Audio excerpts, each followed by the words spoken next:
In school, I got to go to a very rare school called Mirambika, which is not a normal school because children themselves decide what to study. No one tells them this is your curriculum, this is what you have to study. We decide what we want to study, and guess what? We test our own knowledge. Nobody else gives us a test or an exam. We have to authentically evaluate. I had certain goals to study something. Did I achieve those goals or not? So it's a self-driven method. And our teachers were very inspiring. And one of my teachers later on went on to become a Buddhist monk. He was my puppetry teacher. So when I met him, I must have been, I think, 16, 17 years old at that time. And I met him. He'd come back from being a monk, and he was still a monk, but he had been living in Sri Lanka. He came back to Delhi. And spending time with him, then that is Panditanancha Sevana. That is association with the wise. He gave me a very different point of view around life. He had a heart problem, which is why he came back from Sri Lanka. He told me doctors have said your heart is so weak, any day you can have a heart attack and die.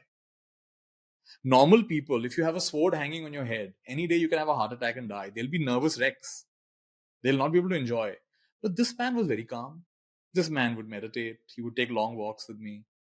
He would, enjoy eating brown bread with banana. I found him so fascinating. And he had answers. He had a whole different life experience than most people. So when I asked him questions, he gave me totally different answers than normal people give. And I really relished and enjoyed my time. Whenever I'd leave him, I would spend 2-3 hours with him on weekends. I would feel I'm floating in the air going back to my home. I used to catch a bus. So I'd be waiting. Normally, waiting for a bus 1 hour, you have to wait. It's quite irritating.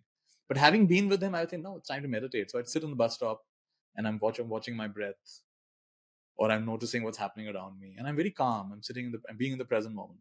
So associating with him was something that sowed the seed that maybe I should also be a monk. And one day I asked him, can I also be? He said, yes, you can be a monk. Anybody can be a monk. And you don't have to be a monk for life. In Buddhism, you don't take a lifelong vow. So I found that very realistic, that there's no pressure that you have to be a monk for life.